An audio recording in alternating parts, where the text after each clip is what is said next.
Soyez bénis dans le nom de Jésus-Christ. Ce soir, nous sommes ensemble. C'est le deuxième enseignement de ce soir. Non, le message est un peu long, un peu long. J'ai essayé de donner l'essentiel. Donner l'essentiel, c'est une formation des disciples. On apprend à connaître un peu comment fonctionnent nos ennemis. Et j'ai déjà donné l'enseignement. Nous étions la neuvième partie. Et nous sommes dans les solutions. Les solutions pour vaincre les ruses de Satan. Alléluia. La question qu'on peut se poser, comment gagner toutes ces guerres spirituelles? Comment on peut gagner ça? Malgré que Satan est le prince de l'air, Satan contrôle les pensées. Qu'est-ce que Pierre n'a pas compris que nous, on doit comprendre? Quelles sont les armes? Quelles sont les tactiques, les stratégies pour gagner la guerre spirituelle à mon propre niveau spirituel? C'est-à-dire tout ce qu'on a dit là. Comment on peut faire pour gagner cette bataille des pensées? Alléluia. Parce que tout ce que tu sèmes, tu récoltes. Genèse 8, verset 22. La loi de la semaille et de la moisson ne va pas disparaître tant que la terre existe. Donc Satan connaît cette parole. Il essaie de capturer tes pensées pour introduire en toi une semence. Et lorsque tu la pratiques, il est le propriétaire de cette semence. Donc, Satan sait que les chrétiens ont l'autorité, mais les chrétiens, ils ont un problème au niveau de leur pensée. Et c'est là-bas qu'ils gagnent beaucoup les chrétiens. La première des choses, qu'est-ce que tu dois faire? Tu dois faire attention à tes pensées. À tes pensées. Si tu perds la bataille des pensées, il faut renouveler tes pensées, ton intelligence. Si tu ne refuses pas les pensées que Satan met en toi, alors c'est fini pour toi. Tout ce que tu vas faire, ça ne va pas marcher. Donc lorsque Satan, par exemple, va mettre une pensée en toi, une pensée de, tu as un problème de 100 000, tu n'as pas de solution. Et Satan met en toi, il faut donner une prophétie que quelqu'un doit faire une offrande de 100 000. Une fois que tu as épousé cette pensée-là, tout ce que tu vas faire après, ça n'a plus marché. Et tu ne vas pas comprendre. Ah, depuis que celle-là m'a fait offrande, là, c'est fermé, tout est fermé chez moi. C'est fermé parce que la pensée que tu as eue là ne vient pas de Dieu. Ça ne vient pas de Dieu. Alléluia. Je suis en train de chercher le passage de Ephésiens 6, verset 11, qu'on va lire après. Donc, tu dois faire attention à tes pensées. Rassure-toi que ce que tu veux prendre comme décision là, que ça vient du Seigneur lui-même.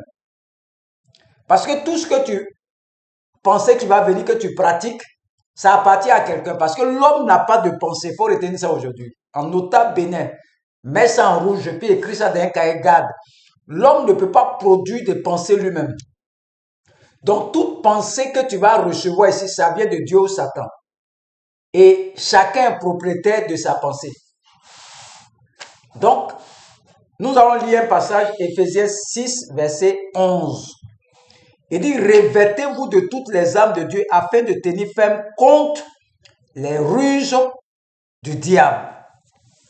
Le verset 13, c'est pourquoi prenez toutes les armes de Dieu afin de pouvoir résister dans le mauvais jour et tenir ferme après avoir tout surmonté. Alléluia. Le verset 14 dit, tenez donc ferme, ayez à votre rein la vérité pour ceinture. Ça, c'est premier. Revêtez la cuirasse de la justice. Mettez pour chaussure, le verset 15, à vos pieds le zèle que donne l'évangile de paix. Prenez, le verset 7, prenez par-dessus tout le bouclier de la foi avec lequel vous pourriez éteindre tous les traits enflammés du malin. Le verset 17, prenez aussi le casque du salut et l'épée de l'esprit qui est la parole de Dieu. Donc Dieu ici, il y a 5 verbes. Il y a 5 verbes que tu dois connaître. tenez donc ferme, ayez à vos reins la vérité pour ceinture. Alléluia. Ayez à vos reins la ceinture pour la vérité pour ceinture. Pour aller en guerre, ce n'est pas le capitaine qui va t'habiller. C'est toi-même, tu vas porter tes tenues. Il y a des tenues pour te protéger et il y a des armes pour te défendre. On dit il y a des armes offensives et il y a les armes défensives. Il y a deux groupes d'armes. Les armes qu'on revêt pour se protéger et il y a les armes qu'on prend pour les attaquer. La première des choses, c'est 1 Jean 4. 1 Jean 4, verset 4. Nous sommes dans les solutions. On a commencé comme ça, les solutions. 1 Jean 4, verset 4 dit quoi? Vous, petits enfants, vous êtes de Dieu et vous les avez vaincus parce que celui qui est en vous est plus puissant que celui qui est dans le monde. Donc, avant de commencer à combattre, on te dit bien que Dieu a déjà vaincu Satan. Donc, ça donne une certitude à toi que celui qui est en toi là est plus puissant que celui qui est dans le monde. Donc, Dieu a déjà vaincu Satan. Ça, ce sont les solutions, il faut bien écouter. Il a déjà vaincu Satan. Il a déjà vaincu Satan. Et la première des choses que tu dois être sûr, rassuré, c'est que Satan est déjà vaincu. C'est vrai qu'il a mis des stratégies en place. Mais tu ne vas pas l'attaquer comme ça tant que tu ne sais pas qu'il est déjà vaincu. Il faut savoir que Satan est vaincu. Et lorsque nous prenons Apocalypse 12, verset 11, Apocalypse 12, verset 11, Apocalypse 12, verset 11, Apocalypse 12, on va lire, il va faire Apocalypse 12, verset 11, il dit quoi? Il dit, ils l'ont vaincu à cause du sang de l'agneau et à cause de la parole de leur témoignage, et ils n'ont pas aimé leur vie jusqu'à craindre la mort. Le fait que le Saint-Esprit soit en vous, pour Dieu, si vous obéissez au Saint-Esprit, vous marchez selon le Saint-Esprit, la victoire est pour vous. Ils l'ont vaincu à cause du sang de l'agneau. Donc, ce n'est pas un combat que toi, tu dois faire. Dieu te rassure que son esprit est en toi. Le combat que tu veux mener là, Dieu a déjà vaincu Satan lui-même. Mais je n'ai pas vaincu les ruses. C'est-à-dire les ruses de Satan là. Dieu a laissé ça pour toi-même. Mais Dieu te rassure dans 1 Jean 4, verset 4, que celui qui est en vous est plus puissant que celui qui est dehors. Donc Satan est vaincu. Toi, ton rôle est de résister contre les ruses. Si Satan envoie mensonge contre toi, tu ne dois pas te plaindre parce que tu sais que c'est Satan qui envoie ça. Non, les gens sont en train de mentir sur moi. Ils vont mentir sur toi. Les ruses, ça c'est toi qui dois résister contre ça. Dieu dit, j'ai utilisé les armes lourdes à la croix de Calvaire. J'ai utilisé le sang de Jésus-Christ. Maintenant, le Saint-Esprit habite en vous et à cause de ces deux-là, vous l'avez vaincu. Vous l'avez vaincu, mais il a ses ruses. Maintenant, on te dit quelles sont les armes que tu dois utiliser contre les ruses de Satan. Tu ne veux pas te revêtir, tu ne veux pas prendre les armes. Toi, tu vas dire à Dieu que toi, tu as un autre moyen pour lutter contre les ruses de Satan. Dieu nous a donné des armes pour résister aux ruses de Satan. Donc, c'est toi qui dois connaître ces âmes. Tu dois les connaître. La première des choses, Dieu a vaincu Satan et les ruses de Satan, ce n'est pas le travail de Dieu, c'est ton travail. Donc, c'est toi qui dois résister, résister. Ils vont mentir sur toi. Ils vont salir ton nom. Ils vont te critiquer. Mais tu dois résister. Tu ne dois pas parler. Ils vont te calomnier. Même dans ton église.